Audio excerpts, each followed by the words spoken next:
Hello, Tim from Fair Play now on the 8th of April 2024.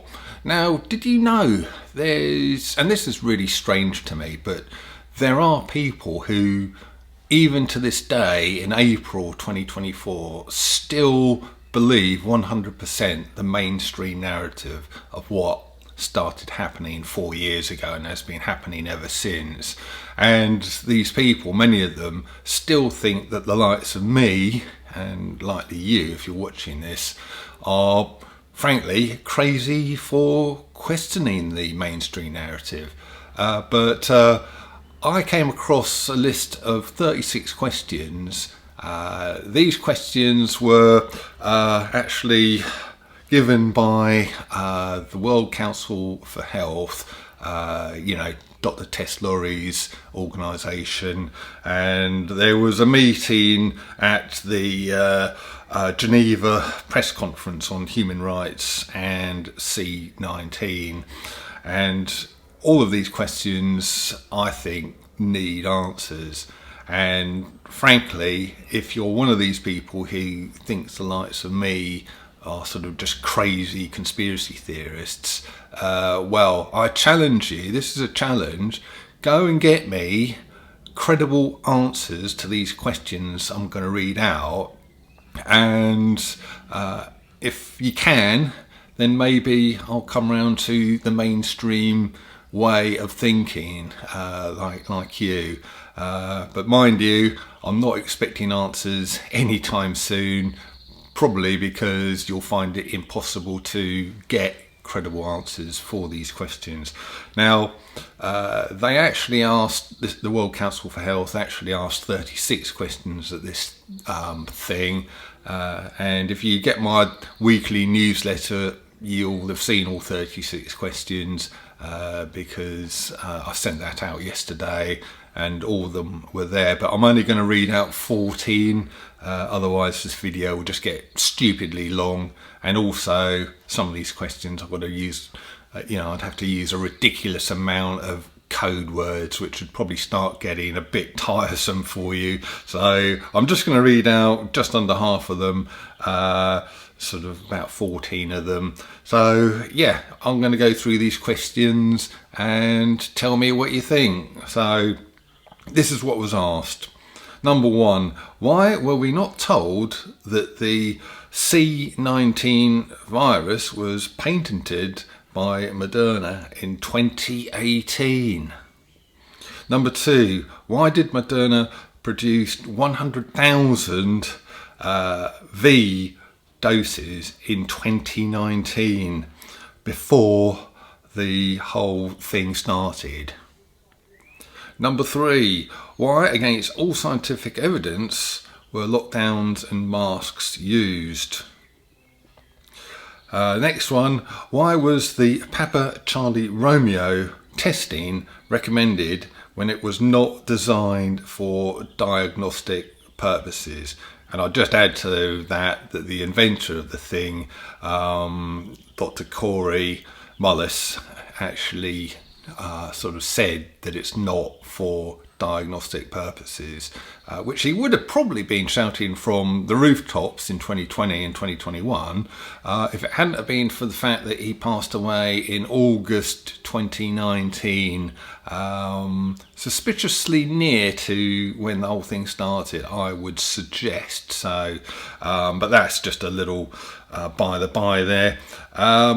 Next question, why was a pandemic declared when the case fatality rate was akin to the flu? Why were and are opposing voices from science and practicing medicine discredited, punished, and even jailed?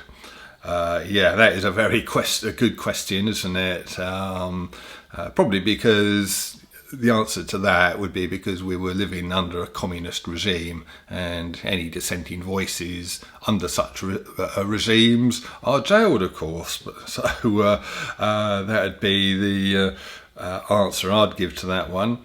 Next question, why were doctors for the first time in history discouraged from treating a disease and told to wait for a V instead?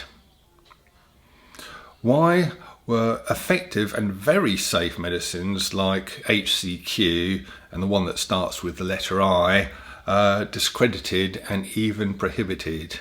Why did the producers of the novel therapies not want their data to be published for 75 years? Yeah, do you remember that whole 75-year thing when sort of things started emerging and these big companies producing the stuff said, oh no, we want all the data to be locked away for 75 years. And then luckily I think it was a judge somewhere ordered that no, this can't happen. It's got to be, the info has got to be sort of put out there into the public domain immediately, which it has been. And well, we've all seen why they wanted it buried away for 75 years. So if you ever see anything like that, they want to hide something away for that ridiculous amount of time, you can guarantee there's shenanigans afoot, can't you, really?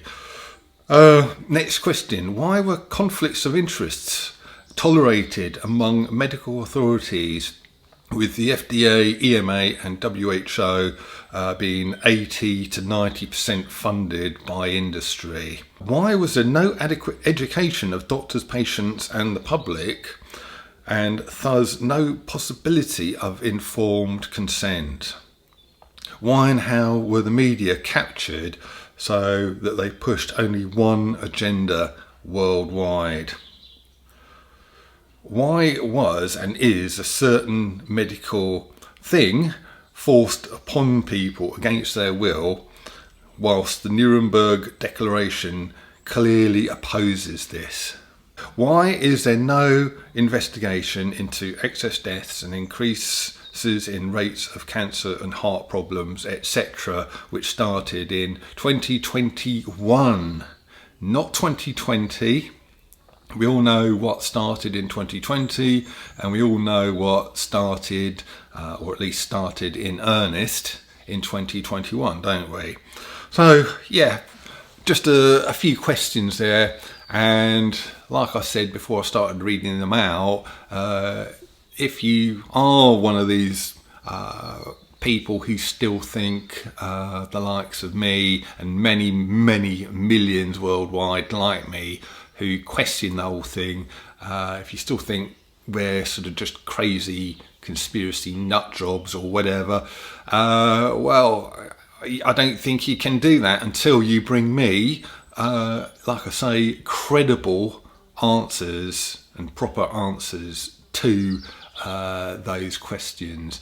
And moreover, I would suggest you actually start looking into the answers of those questions yourself as well.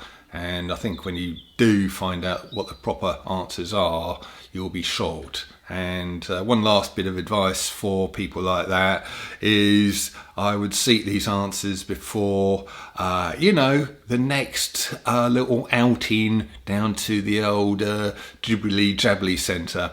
So with that, I'll leave it and I'll be back very soon. Tim from Fair Play now. Thanks for watching.